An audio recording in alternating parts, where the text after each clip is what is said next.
Spice and Wolf, Volume 20, Spring Log 3 by Isuna Hasekura.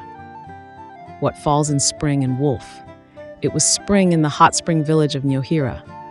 Lawrence, the master of the bathhouse, Spice and Wolf, awoke to a terrible sight, his wife Holo's tail shedding fur all over their bed.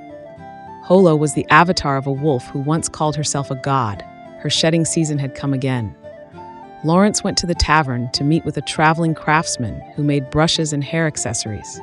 He ordered 30 brushes for Holo, as she went through many maintaining her tail. The craftsman suggested a metal brush, but Holo insisted on wooden ones. He warned his eyes were going bad, so he could only make the brushes for a few more years. Back at the bathhouse, Lawrence gave Holo the new brushes. She had to stay in their room during shedding season to avoid guests seeing her wolf hairs and getting nervous. Lawrence always did the first brushing of her tail when the new brushes arrived.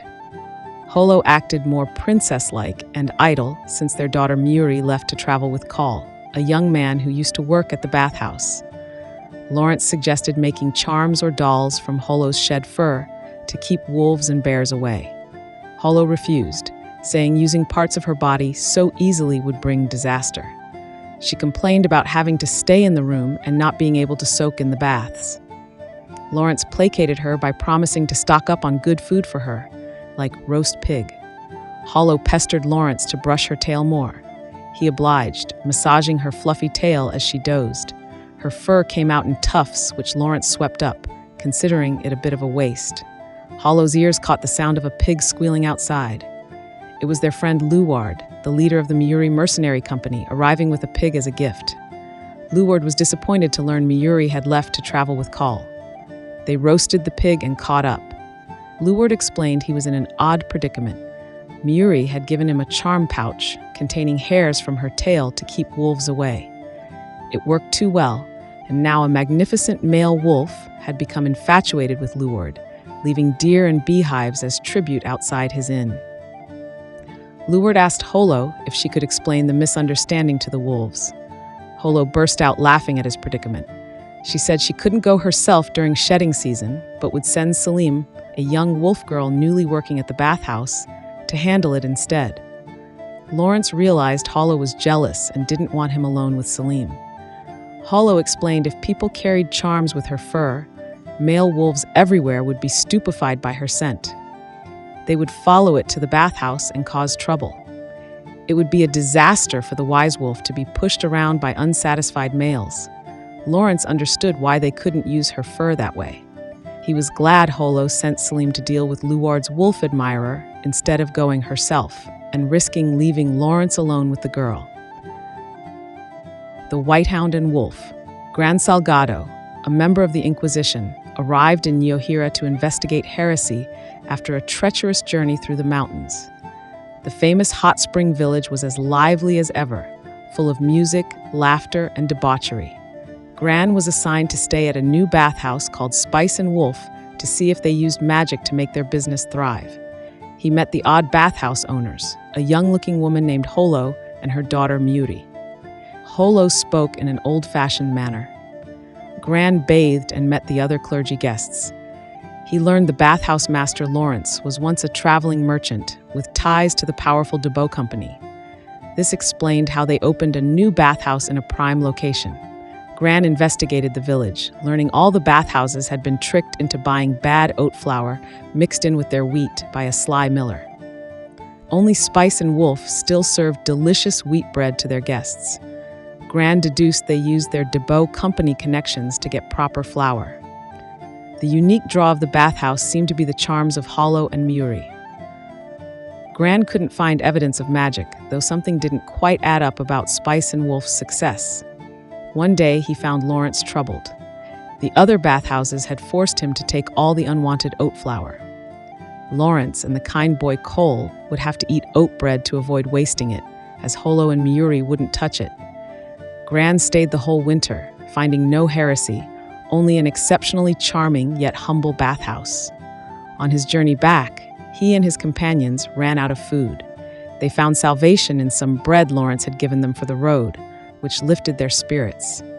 It had a picture of the bathhouse residents on it.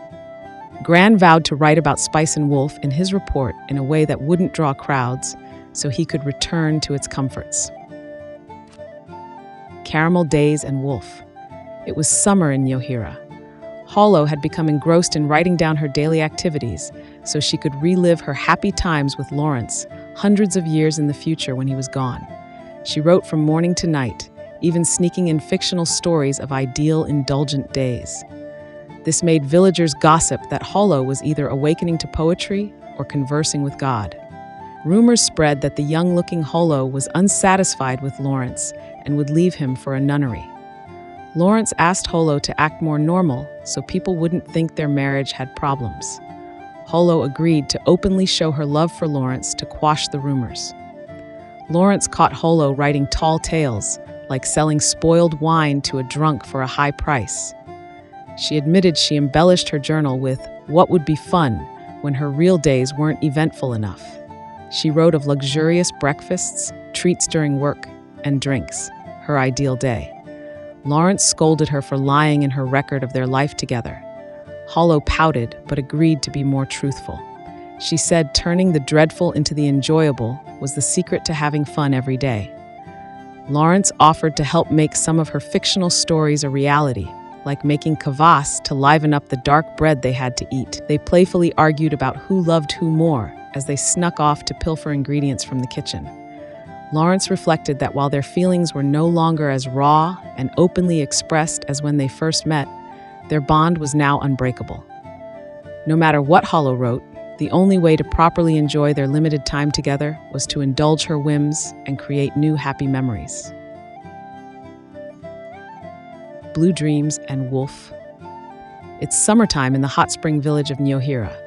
Lawrence, the master of the Spice and Wolf bathhouse, finds his wife Holo napping in their bedroom, her wolf ears and tail on full display.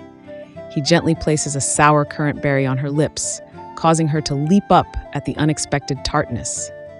Lawrence shows Holo an old map they used when first scouting locations to build their bathhouse. He points to an area west of Nyohhira, beyond the mountains, and asks Holo to help find a route to connect the villages. The road would allow elderly guests at Nyohhira's baths to travel to the inn run by Selim's brother Aram and his wolf companions under the guise of a pilgrimage site.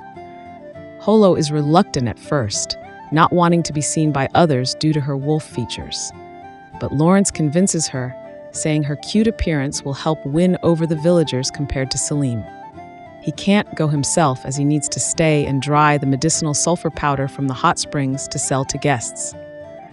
As Holo sets off with the village hunters and Aram to survey the best mountain route, avoiding animal trails and residents, Lawrence reflects on how much he appreciates her help in making him feel accepted by the village. When Holo returns early from the mountains looking glum, she says the situation has become complicated and wishes Cole, their former bathhouse assistant, was there to help with his knowledge.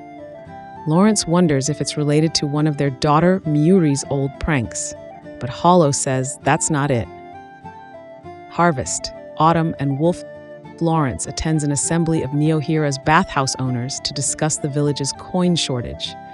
They agree to Lawrence's earlier idea of a mock funeral to bring in more guests and coin, but not until autumn. Meanwhile, the road survey to Aram's inn is going well thanks to Holo's efforts. She enjoys being treated like a princess by Aram and the hunters. Lawrence is just happy Holo is getting along with the villagers. One day, Holo returns early again looking troubled. She leads Lawrence and Selim up the mountain to a cave where Aram and the hunters stand watch over an old corpse in tattered church robes. Despite being dead for years, the body is strangely preserved. Kull's knowledge as a church scholar would be useful to understand the religious implications. From the corpse's bag, they find a small box containing an intricate clockwork mechanism, a kind of automatic writing device etched with text. They carefully activate it, and the machine writes out a message that this man, Huskins, was an inquisitor investigating Nyohhira 50 years ago for the church. The message says Huskins uncovered signs of evil, from the great wolf deity Holo to her daughter Myuri to Nyohhira's pagan festivals.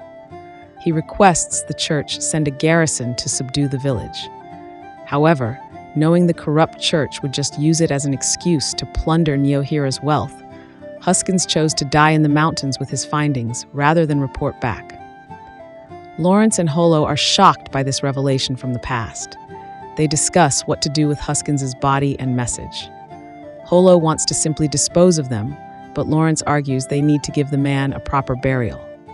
It's their duty to lay to rest one who kept their secret. They decide to bury Huskins in a nearby glade and have Aram's group maintain the grave to avoid suspicion. Aram suggests they could claim to have found the bones of a forgotten local saint. This would provide a reason for the pilgrimage road and bring more guests to the village. Lawrence is hesitant to engage in such a deception, but Holo convinces him, saying a little falsehood that helps everyone is better than a harmful truth.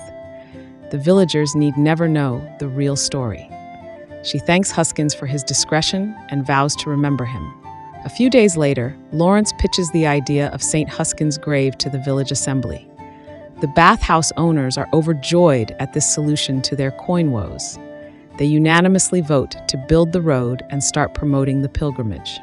Lawrence is amazed at how this turn of events has gained him the acceptance he craved from the villagers.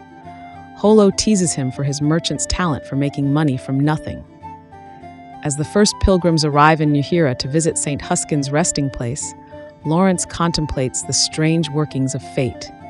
The actions of one troubled man long ago have borne fruit in an unexpected way.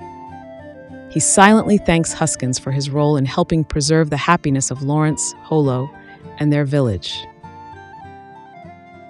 If you enjoyed this summary, please consider subscribing to the channel.